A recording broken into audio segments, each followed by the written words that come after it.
ఇప్పుడు నాటో మిత్రదేశం అయినటువంటి డెన్మార్క్ పైనే 10 నుంచి 25% అదనపు సుంకాలు విధిస్తానని బెదిరిస్తూ ఉంటే అంటే ఇది అక్కడ ఉన్నటువంటి నాటో యూనిటీని బలహీనపరచడం కాదంటారా? అలాగే ఈ వైఖరి మొత్తము నాటోని చీల్చేటువంటి అవకాశం లేదంటారా?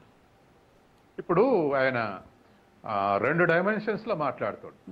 నాటోని నేనెందుకు రక్షించాలి, ఆ ఖర్చు నేనెందుకు భరించాలి, తర్వాత యూరప్ యూనియన్లో 3 లక్షల అమెరికన్ సైనికులు, ఆ ఖర్చు మేమెందుకు భరించాలి, ఇటువంటి వాటితోటి నాటో కూటమిని కార్నర్ చేయడానికి ప్రయత్నం చేస్తుంటారు.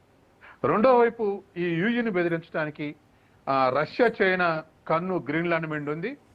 వాళ్ళ కన్ను గ్రీన్లాండ్ కనుక వాళ్ళు ఆక్రమించుకుంటే మీరు రక్షించుకోలేరు, అందుకని మా దేశంలో భాగంగా నేను రక్షించగలనని చెప్పేసి రెండో బెదిరింపు. 2 విధాలుగా యూరోప్ యూనియన్ని ఇప్పుడు బ్లాక్మెయిల్ చేయబోతుండు. ఏనాడు చైనా రష్యా ఎక్కడ ఏ లిటరేచర్లో కూడా గ్రీన్లాండ్ మాకు కావాలన్నటువంటి పదం మనం వినం, ఎక్కడ ఏ ఆర్గ్యుమెంట్స్లో కూడా.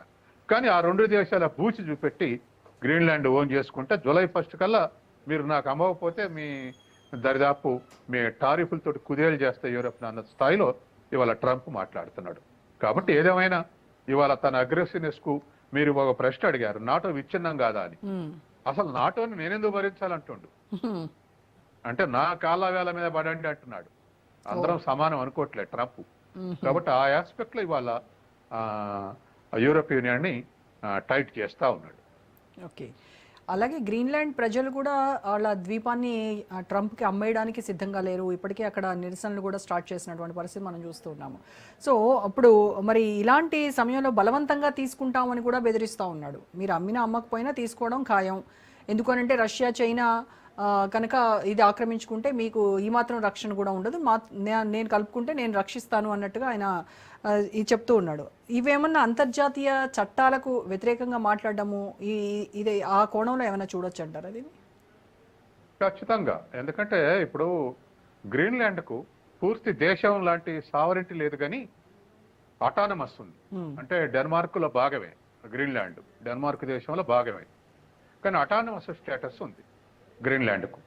తర్వాత రెండవది డెన్మార్క్లో భాగమే కాదు, యూయూలో భాగం గ్రీన్లాండ్. అంటే సిటిజన్షిప్ డెన్మార్క్ సిటిజన్షిప్ ఉంటుంది, తర్వాత యూయూ సిటిజన్షిప్ ఉంది. యూయూ దేశాల అగ్రిమెంట్లో ఆ 27 దేశాలకు అది వర్తిస్తుంది. అంటే ప్రతి దేశ పౌరుడికి సొంత దేశ సిటిజన్షిప్ ఉంటుంది, మళ్ళీ యూరోపియన్ యూనియన్ 27 దేశాలకు కలిపినటువంటి సిటిజన్షిప్ కూడా ఉంటుంది. దానికి ఇవాళ అటానమస్గా ఉన్నటువంటి గ్రీన్లాండ్కు 2 ఉన్నాయి. అంటే అక్కడ ఉన్న ప్రజలకు ఇక్కడ డెన్మార్క్ సిటిజన్షిప్ ఉంటుంది, తర్వాత యూయూ సిటిజన్షిప్ ఉంటుంది. కాబట్టి అది పార్షియల్గా డెన్మార్క్లో భాగం, పార్షియల్గా యూయూలో భాగం గ్రీన్లాండ్. కాబట్టి యూయూ ఇవాళ మొత్తం స్పందిస్తుంది. కాబట్టి ఇది మేము ఒప్పుకోని చెప్పేసి రెసిస్ట్ చేస్తా ఉంది. కాబట్టి గ్రీన్లాండ్లో దరిదాపు 56,000, లేటెస్ట్గా 56,500 మంది జనాభా ఉండరని. కొన్ని ప్రాంతాల్లో ఉండలేను, ఎందుకంటే ఎప్పుడు కూడా -12%, మొన్న వింటర్లో అయితే -50% ఇవాళ కోల్డ్ ఉంది, చలి ఉంది అనేటువంటి రిపోర్ట్స్ ఉన్నాయి. కాబట్టి ఒకవైపు మాత్రమే ప్రజలు ఉండగలరు, ఉండే స్థితి ఉన్నది అని చెప్పేసి అంటా ఉంటారు. బాగా ఎండాకాలం కూడా 5% ఉంటది అని చెప్పేసి అనుకున్నారు. ఒక్కసారి మాత్రం పోయిన సమ్మర్లో 24% ఉంది ఎండలని చెప్పేసి రిపోర్ట్స్ ఉన్నాయి.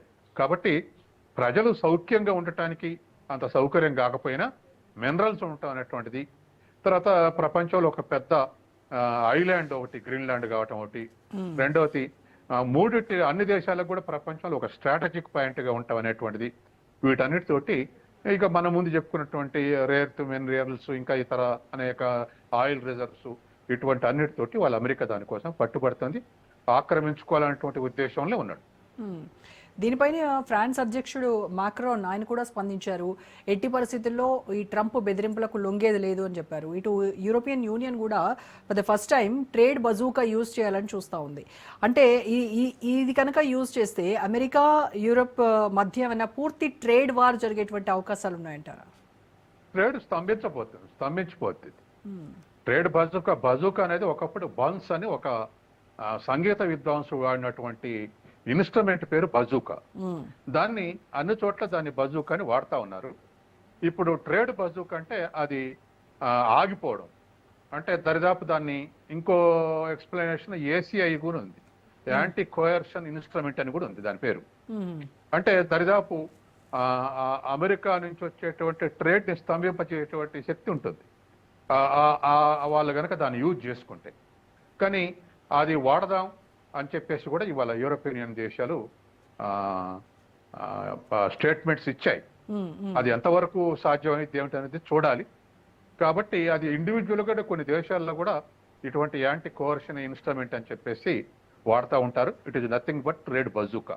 కాబట్టి ఈ ఆస్పెక్ట్ లో అంటే దాని అర్థం కోయర్షన్ అంటే మనకు తెలిసిందే బలవంతంగా రుద్దటం. కాబట్టి ఆ పద్ధతిలో ట్రేడ్ని ఏదేమైనా స్తంభింపజేసేటువంటి అవకాశాలు ఉన్నాయిగా పరిశీలిస్తాం అనేటువంటి స్టేట్మెంట్ వచ్చింది. అందుకే ఇవాళ ఇతర 4 దేశాలతో ఉన్నటువంటి బ్లాక్ తోటి బ్రెజిల్, పరగ్వే, తర్వాత యురుగ్వే ఇటువంటి 4 దేశాలతోటి పరగ్వే రాజధానిలో తెల్లవరకు అగ్రిమెంట్ చేసుకున్నారు, ట్రేడ్ అగ్రిమెంట్, అమెరికాకు ఆల్టర్నేటివ్ గా. ఇప్పుడు ఇండియాని ఇతర దేశాలను ఎట్లయితే బెదిరిస్తుండో మనల్ని కూడా అట్లే చేస్తాడు అనేటువంటి అంచనాతోటి వాళ్ళు ఎట్టి పరిస్థితుల్లో ట్రంప్ కు బెదరొద్దు అనేటువంటి ఉద్దేశంతో విత్ ఇన్ 48 years లో అగ్రిమెంట్ చేసుకోరు. మ్మ్.